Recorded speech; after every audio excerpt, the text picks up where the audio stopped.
Hello patient, तो कैसे हैं आप लोग। उम्मीद करता हूँ सभी अच्छे होंगे। बात करेंगे पेशेंट इस वीडियो में अर्धवार्षिक परीक्षा 2022-23 कक्षा 7वीं विषय सामाजिक विज्ञान के सॉल्यूशन की। ठीक है, तो कंप्लीट सॉल्यूशन अपन इस वीडियो में कवर करने वाले हैं। हर एक प्रश्न का अपन आंसर देखेंगे इस वीडियो में। ठीक है, देखो प्रश्न नंबर पहले की बात करते हो। पेशेंट मैं आपको बता दूँ, आपके जो प्रोजेक्ट कार्य है, ठीक है, 10 अंक का आपका प्रोजेक्ट होता है, उनके सॉल्यूशन जो है वो भी आपको जल्द ही प्रोवाइड करवाए जाएंगे। ठीक है, जल्दी जो आपके उनको लेक्चर्स जो है आपको देखने को मिलने वाले। इसलिए अगर आपने चैनल को अभी तक सब्सक्राइब नहीं किया तो चैनल को यार सब्सक्राइब कर लीजिएगा। बेल का नोटिफिकेशन उस पर ऑल पे सेट कर लेना, ताकि जैसे ही नेक्स्ट वीडियो अपलोड होती है तो उसका नोटिफिकेशन जो है वो आप तक पहुंच सके। तो पैरा स्टूडेंट बात करें यहाँ पे अपन पहले प्रश्न की, तो पहला प्रश्न जो है वो आपके क्या है कि रिक्त स्थानों की पूर्ति कीजिए। ठीक है, यहाँ पे अपने को रिक्त स्थानों की पूर्ति करनी है। देखो अमीर खुसरो के शिष्य थे, तो अमीर खुसरो जो थे पेशेंट वो जो थे वो निजामुद्दीन औलिया के शिष्य थे। ठीक है, किनके शिष्य थे ये? निजामुद्दीन औलिया। यहाँ पे आपको लिख लेना है निजामुद्दीन औलिया, यहाँ पे आपको इसका आंसर लिख लेना है पेशेंट। ठीक है, ये आपको जो इसका आंसर राइट कर लेना है। अकबरनामा के लेखक थे, तो अकबरनामा के लेखक कौन थे पेशेंट? आपको पता हो तो अबुल फजल। ठीक है, कौन थे? अबुल फजल थे। और ये कौन थे?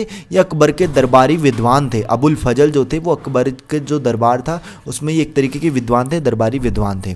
झांसी राज्य में आता है, तो झांसी जो वो कौन से राज्य में आता है पेशेंट? यूपी, जिसे अपन उत्तर प्रदेश बोलें, उस राज्य में जो है यहाँ पे झांसी आता है आपका। ठीक है, अगला प्रश्न देखिएगा। यहाँ पे भारत प्रधान देश है, तो भारत जो है वो कृषि प्रधान देश है। ठीक है, कौन सा प्रधान देश है? कृषि प्रधान देश है। अगला देखना इसका पांचवा कि जहाँ पत्थर पाउडर को पकाया जाता है उसे जो है अपन चूना फैक्ट्री यहाँ पे कह देंगे। ठीक है, ये आपको जो है यहाँ पे इसका आंसर लिख लेना है पेशेंट। अगला देखना फैक्ट्री इस तरीके से। ठीक है, अगले में क्या बताना है? निम्नलिखित में से सही एवं गलत ऑप्शन अपने को बताने हैं। ठीक है, तो इस प्रश्न का आंसर भी देखेंगे। उससे पहले अपन बात करें प्रश्न नंबर 3 की। ठीक है, देखो क्या है, सही विकल्प चुनकर लिखिए। पहला यहाँ पे द्रवित मेग्मा से बनी शेल। देखो ऑप्शन यहाँ पे आग्नेय शेल, अवसादी शेल, कायांतरित शेल। ठीक है, तो अगर बात करें इसके राइट आंसर की तो वो हो जाएगा आपका ए वाला ऑप्शन, आग्नेय शेल। ठीक है, क्या हो जाएगा?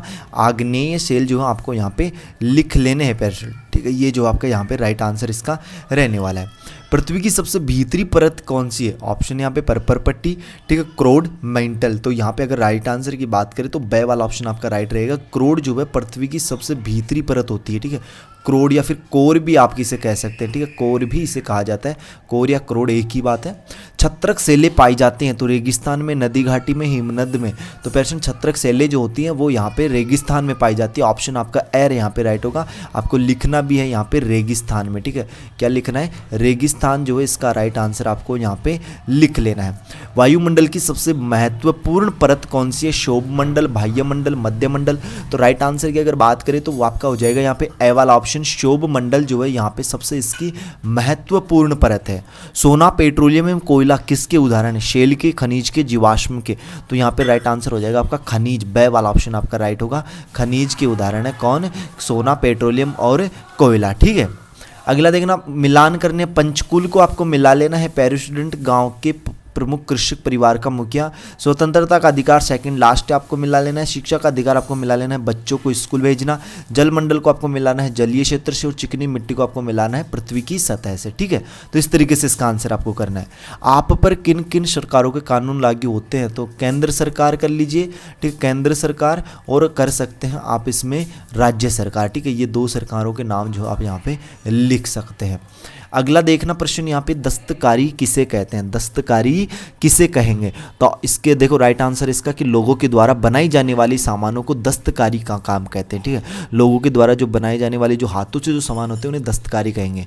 बाल विवाह किसे कहते हैं? तो ऑप्शन देखिए, राइट आंसर देखिएगा इसका कि किसी लड़की या लड़के की शादी 18 साल की उम्र से पहले होना बाल विवाह कहलाता है। क्या कहलाता है? बाल विवाह। बाल विवाह में औपचारिक विवाह तथा अनौपचारिक संबंध भी आते हैं, जहाँ 18 साल से कम उम्र के बच्चे शादीशुदा जोड़ी की तरह रहते हैं। बाल विवाह बचपन खत्म कर देता है। बाल विवाह बच्चों की शिक्षा, स्वास्थ्य और संरक्षण पर नकारात्मक प्रभाव डालता है। अगला प्रश्न देखिएगा, यहाँ पे पर्यावरण किसे कहते हैं? पर्यावरण किसे कहते हैं? तो ऑप्शन इसका राइट आंसर जो देखेगा वो यहाँ पे देखिएगा कि पर्यावरण शब्द परि एवं आवरण से मिलकर बना है। परि का अर्थ चारों ओर, व आवरण का अर्थ घेरता है, घेरा। अर्थात हमारे चारों ओर जो कुछ भी दृश्यमान में अदृश्य वस्तुएं हैं वही पर्यावरण है। दूसरे शब्दों में यह कहा जा सकता है कि हमारे आसपास जो भी पेड़ पौधे, जीव जंतु, वायु, जल, प्रकाश, मिट्टी आदि तत्व हैं, वही हमारा क्या है, पर्यावरण है पेशेंट। ठीक है, अगला देखना यहाँ पे अगला प्रश्न क्या है कि शैल या चट्टान जो होती हैं वो क्या है। ठीक है, तो देखिएगा कि पृथ्वी की ऊपरी परत या भूपटल में मिलने वाले पदार्थ, चाहे वे ग्रेनाइट तथा बालू का स्तूप, पत्थर की भांति कठोर प्रकृति के हों या चाक या रेत की भांति कोमल, चाक एवं लाइमस्टोन की भांति प्रविश्य हों या स्लेट की भांति अप्रविश्य हों, चट्टान अथवा शैल कहे जाते हैं। अगला देखना यहाँ पे वायुमंडल का अधिकतर भार किन दो गैसों से मिलकर बना होता है, तो नाइट्रोजन। ठीक है, नाइट्रोजन, और आपको लिखना है इसमें ऑक्सीजन। नाइट्रोजन और क्या लिखना है इसमें, ऑक्सीजन। पेशेंट आपके जो प्रोजेक्ट कार्य हैं उनका सॉल्यूशन भी आपको जल्दी प्रोवाइड किया जाएगा, इसलिए अगर आपने चैनल को अभी तक सब्सक्राइब नहीं किया, चैनल को सब्सक्राइब कर लीजिए, बेल का नोटिफिकेशन उस पर ऑल पे सेट कर लेना। वायुमंडल का अधिकतर भाग नाइट्रोजन और ऑक्सीजन से बना है, ये आपका आंसर रहने वाला है।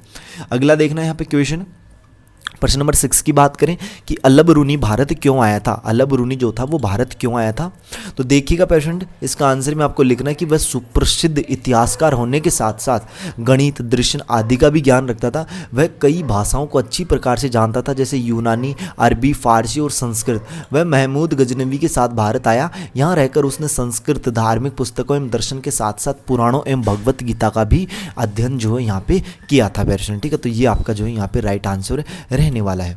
अगला देखना, अलाउद्दीन के शासनकाल में किसानों को कितना लगान देना पड़ता था, तो यहाँ पे देखिएगा इसका आंसर कि अलाउद्दीन के शासनकाल में कितना कर देना पड़ता था किसानों को।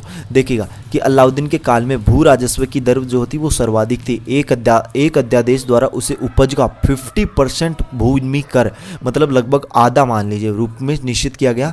वह लगान को गल्ले के रूप में लेना पसंद करता था। उसके कर प्रणाली का आधारभूत सिद्धांत यह था कि संबल वर्ग का बोझ निर्बल वर्ग पे ना पड़ने पाए। ठीक है, अगले प्रश्न की अपन बात करें तो इसका नेक्स्ट प्रश्न देखिएगा, यहाँ पे क्या है, मुख्यमंत्री कैसे बनता है। ठीक है, मतलब मुख्यमंत्री का चुनाव किस तरीके से होता है वो अपने को यहाँ पे बताना है। ठीक है, तो देखना यहाँ पे इसका आंसर हो जाएगा कि जब एक राजनीतिक पार्टी में अपने राज्य में 40% या उससे अधिक सीट का बहुमत 60% या उससे अधिक सीट का बहुमत प्रस्तुत कर देती है, तो बेशक वो किसी और पार्टी से समर्थन ले तो उस राजनीतिक पार्टी के द्वारा चुने गए उम्मीदवार को मुख्यमंत्री का पद मिलता है। यहाँ पे देखा, किसी भी राज्य में मुख्यमंत्री का चयन विधानसभा के सदस्य बहुमत के अनुसार करते हैं। कहने का मतलब ये है कि विधानसभा के सदस्य अपने बहुमत के आधार पर से तय करते हैं कि राज्य का मुख्यमंत्री कौन बनेगा। ठीक है, तो इस तरीके से जो है मुख्यमंत्री का चयन किस तरीके से होता है वो उसका आंसर जो आपको इस तरीके से यहाँ पे नोट कर लेना है। अगला प्रश्न देखिएगा यहाँ पे कि अपरदन क्या है। अपरदन क्या है, तो इसका आंसर देखिएगा पेशेंट कि भूपृष्ठ पर बहता हुआ जल, पवन, हिम जैसे विभिन्न घटकों के द्वारा होने वाले कटाव छटाव को अपरदन कहते हैं। जैसे नदियां द्वारा वी आकार की घाटी का निर्माण करना, पवनों द्वारा बरखान एवं छत्रक शैली का निर्माण करना क्या कहलाता है, अपरदन कहलाता है।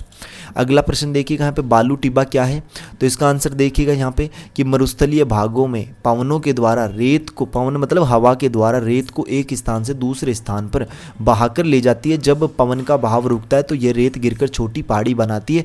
इनको क्या कहते हैं, बालू टिब्बा इनको कहते हैं। ठीक है, अगला देखना यहाँ पे दो प्रश्न इसमें अथवा वाला देखिए कि छत्तीसगढ़ में सती प्रथा के अवशेष कहाँ पर दिखाई देते हैं, तो इसका आंसर देखिएगा यहाँ पे, इसका आंसर देखेंगे कि वर्तमान छत्तीसगढ़ की भौगोलिक सीमाओं में बस्तर से लेकर सरगुजा एक महाश्मीय संस्कृति के अवशेष प्रमुखता से प्राप्त होते हैं। इस संस्कृति को इतिहासकार महापाषाणकालीन संस्कृति कहते हैं। इस संस्कृति के अवशेषों के रूप में हमें विशाल प्रस्तर स्मारकों के साथ मेगालिथिक सर्कल प्रस्तर वल्ले भी प्राप्त होते हैं। ये मृतकों की स्मृति को स्थायी रखने के लिए स्थापित किए जाते हैं। यह परंपरा हमें वर्तमान में भी दिखाई देती है। तो प्रश्न इस तरीके से आपके आंसर रहने वाले। और हाँ, आपके जो प्रोजेक्ट हैं, आपका जो प्रोजेक्ट होता है 10 अंक का, उनका सॉल्यूशन सभी सब्जेक्ट, ऑल सब्जेक्ट्स प्रोजेक्ट, ठीक है, ऑल सब्जेक्ट वो आपको कंपलसरी है स्कूल में जमा कराना। ठीक है, तो उनके सॉल्यूशन आपको जल्दी इसी चैनल पे मिलेंगे, इसलिए चैनल को सब्सक्राइब करके बेल का नोटिफिकेशन उस पर ऑल पे सेट कर लेना, ताकि जैसे नेक्स्ट वीडियो अपलोड होती है तो उसका नोटिफिकेशन आप तक पहुंचे। और बाकी किसी प्रकार कोई डाउट हो, आपका क्वेश्चन हो, तो वो आप कमेंट बॉक्स में यार जरूर बताइएगा। जल्दी मिलेंगे पेशेंट नेक्स्ट वीडियो में। शी होशम जो उसके साथ सभी पेशेंटों को बाय, धन्यवाद सभी पेशेंटों को, टेक केयर पेशेंट।